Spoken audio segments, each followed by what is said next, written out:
Rahim. I hope के students आप सब लोग खैरियत से होंगे और अपनी लाइफ को एंजॉय कर रहे होंगे। आज हम टॉपिक स्टार्ट करने जा रहे हैं फाइनेंशियल रेशोज।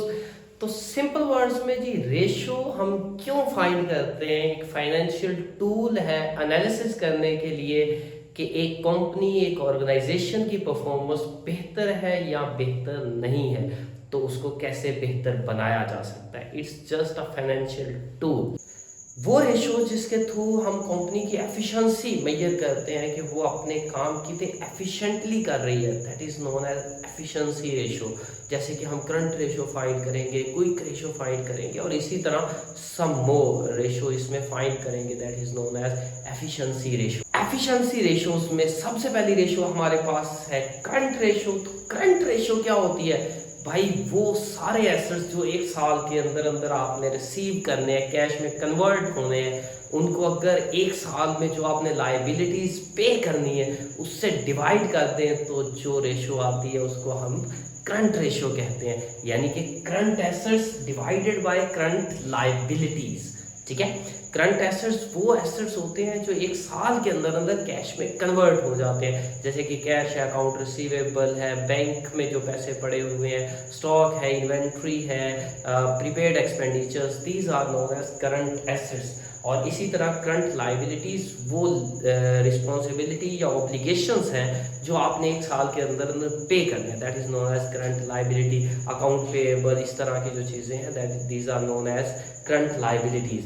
तो सिंपल करंट एसेट्स को डिवाइड करना है करंट लाइबिलिटीज के साथ, तो जो आंसर आएगा that is known as current ratio. For example assume करें कि आपके पास 100 करंट एसेट्स हैं और आपके पास 50 करंट लाइबिलिटीज है, तो आंसर आपके पास आता है 2:1, यानी कि 2 एसेट्स हैं और एक आपने लाइबिलिटी पे करनी है। अगर आपके करंट एसेट्स आपकी करंट लाइबिलिटी की निस्बत डबल है तो इट्स इनफ। अगर बहुत ज़्यादा कम है तो इट्स मीन कि आप अपनी जो लाइबिलिटीज़ एक साल के दौरान पे करनी है वो नहीं कर पाएंगे। फॉर एग्जांपल अगर ये इक्वल हो जाते हैं, 1 और 1 आ जाता है या इससे भी कम हो जाते हैं, मीन एसेट्स कम है लाइबिलिटी ज़्यादा है, तो देन भी सिचुएशन जो है वो आपके अगेंस्ट है। और अगर ये इस तरह से हो जाए, ये 5/1 हो जाए, तो देन भी ये आपके लिए नुकसानदेह है। इट्स मीन कि आप अपने रिसोर्सेज को प्रॉपरली यूटिलाइज नहीं कर रहे। कैसे?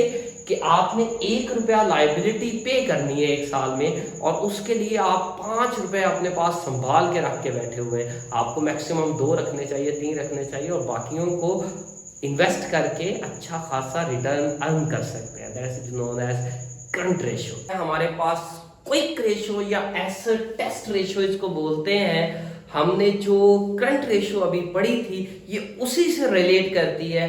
एक्चुअली हम जो करंट एसेट्स में इंक्लूड करते हैं इन्वेंट्री या स्टॉक वगैरह, वो हमने सेल नहीं करना होता। लॉजिकली उससे हमने चीज़ें बना के आगे सेल करनी होती है, तो हम उसको निकाल देते हैं और फिर चेक करते हैं कि हमारी एफिशिएंसी कैसी है। उसके लिए मेजरली जो इंग्रेडिएंट यूज होते हैं, कैश, आपके शॉर्ट टर्म जो इन्वेस्टमेंट्स हैं और आपके करंट अकाउंट रिसीवेबल या करंट ईयर के नोट रिसीवेबल जो आपने रिसीव करने हैं, और उसी को डिवाइड करते हैं आप करंट लाइबिलिटीज के साथ। और इसका मैक्सिमम भी अगर आंसर मतलब अगर 1.5 आपके पास करंट ये क्विक एसेट्स हो और 1 रुपया आपकी लाइबिलिटी हो तो इट्स इनफ। लेकिन अगर ये बराबर इक्वल भी हो, मीन 1 रुपये या आपके पास क्विक ये वाले एसेट, इनको क्विक एसेट्स कहते हैं, ये वाले एसेट्स हो और आपकी 1 रुपया लाइबिलिटी हो, तो that's enough. Account receivable turnover ratio या फिर इसी के साथ अगर इसको मिला लें एवरेज कलेक्शन पीरियड, या इसको हम दूसरे लफ्जों में sales uncollected, days sales uncollected, यानी कि कितने दिनों बाद सेल्स जो हमने की है उनके पैसे कलेक्ट हो जाते हैं। सबसे पहले अकाउंट रिसीवेबल टर्नओवर निकालते हैं। सबसे पहले ये समझ लें कि अकाउंट रिसीवेबल टर्नओवर होता क्या है। अकाउंट रिसीवेबल टर्नओवर एक्चुअली ये है कि आप कितने दफा साल में जो सेल्स की है उनसे कलेक्शंस कर लेते हैं। ठीक है, फॉर्मूला क्या है? नेट सेल्स को आपने डिवाइड करना है एवरेज अकाउंट रिसीवेबल से। एवरेज अकाउंट रिसीवेबल कैसे आता है? जो अगर साल के शुरू के बिगिनिंग ओपनिंग अकाउंट रिसीवेबल को प्लस करना है क्लोजिंग अकाउंट रिसीवेबल के साथ और डिवाइड कर देना है 2 से, तो आपके पास ये एवरेज निकल आएगी, एवरेज अकाउंट रिसीवेबल। ठीक है, तो इसको अगर डिवाइड करेंगे तो आपके पास टाइम्स में वैल्यू आएगी। जो आंसर आएगा फॉर एग्जांपल वो कहता है 4 टाइम्स, तो इसका मतलब ये है कि साल के दौरान जो चीजें आप सेल करते हैं उनसे कलेक्शन आप 4 टाइम्स कर लेते हैं। 4 टाइम्स चीजें सेल करते हैं और 4 टाइम ही उनसे कलेक्शन हो जाती है। नेक्स्ट, अगर इसी को डेज में हम फाइंड करना चाहें कि कितने दिनों बाद जो चीजें हमने सेल की हैं उनके पैसे हमें रिसीव हो जाते हैं, तो उसको हम कहते हैं एवरेज कलेक्शन पीरियड या सेल्स अनकलेक्टेड डेज या डेज सेल्स अनकलेक्टेड, कितने दिनों बाद पैसे रिसीव होते हैं। इन सिंपल वर्ड्स फॉर्मूला क्या, अकाउंट रिसीवेबल को डिवाइड कर दें नेट सेल्स के साथ, मल्टीप्लाई कर दें 365 से, तो आपके पास जो आंसर आएगा वो डेज में आएगा। मीन टू से फॉर एग्जांपल ये आता है आपके पास 55 डेज। इट्स मीन कि जो पैसे आप आज चीजें सेल किए हैं उनके पैसे आपको 55 डेज के बाद रिसीव हो जाएंगे। या इसको अल्टरनेटिव जो फॉर्मूला बनता है वो क्या है, 365 को ऊपर रखें और डिनोमिनेटर में जो आंसर निकला है आपका अकाउंट रिसीवेबल टर्नओवर रेशियो का, उससे डिवाइड कर दे तो देन भी आप निकाल सकते हैं। ये जितने कम डेज होंगे उतना ही हमारे लिए बेनिफिशियल है, और ये जितनी दफा ज्यादा होगा, ऑब्वियसली जितनी दफा साल में ज्यादा होगा पैसे रिसीव होंगे उतना ही हमारे लिए बेनिफिशियल है, और साल में जितनी दफा ज्यादा पैसे कलेक्ट होंगे मीन उतने ही थोड़े दिनों बाद पैसे कलेक्ट हो रहे होंगे और वो हमारे लिए बेनिफिशियल। नेक्स्ट हमारे पास है इन्वेंट्री टर्नओवर रेशियो, या इसी को हम कहते हैं average inventory period. Simple words में अगर कहा जाए तो भाई कितनी देर बाद जो चीजें आप लेके आए हैं उनको आप सेल कर लेते हैं, that is known as inventory turnover. कितनी दफा साल में आपको वो चीजें लेके आना पड़ती, ठीक है। तो उसका फॉर्मूला है cost of goods sold. Cost of goods sold क्या होता है, वो चीजें जो आपने सेल की उनकी लागत कितनी सी उसको डिवाइड करना है एवरेज इन्वेंट्री से। अब एवरेज इन्वेंट्री कैसे आएगी, सेम जैसे अकाउंट रिसीवेबल एवरेज निकले थे वैसे ही निकलेगी। ओपनिंग इन्वेंट्री और प्लस करना है क्लोजिंग इन्वेंट्री को, डिवाइड कर देना है 2 के साथ, तो आपके पास एवरेज इन्वेंट्री आ जाए। अगर आप इसी रेशियो को डेज में देखना चाहते हैं कि कितने दिनों बाद आपको इन्वेंट्री मंगवाना पड़ती है, तो उसका फॉर्मूला क्या है, उसको कहते हैं क्या है, एवरेज इन्वेंट्री पीरियड या डे सेल इन इन्वेंट्री। तो क्या फार्मूला है जी, एंडिंग इन्वेंट्री को डिवाइड करना है कॉस्ट ऑफ गुड्स सोल्ड के साथ, मल्टीप्लाई कर देना है 365 के साथ, तो आपके पास डेज निकल आएंगे कितनों दिनों बाद आपको इन्वेंट्री मंगवाना पड़ती है। या फिर अगर सिंपल कहें तो आपको करना क्या है, 365 को डिवाइड कर देना है जो इस रेशियो का आपने आंसर निकाला है, और ये आंसर होगा टाइम्स में, कितनी दफा आपकी इन्वेंट्री जो है वो चेंज होती है इनटू सेल्स। और ये जो आंसर आएगा 365 डिवाइडेड बाय इन्वेंट्री टर्नओवर, यानी कि इसका आंसर ये वाला, इससे डिवाइड करेंगे तो भी सेम ही निकलेगा कि कितने दिनों बाद आपको इन्वेंट्री मंगवाना पड़ती है, डेज में आंसर आएगा।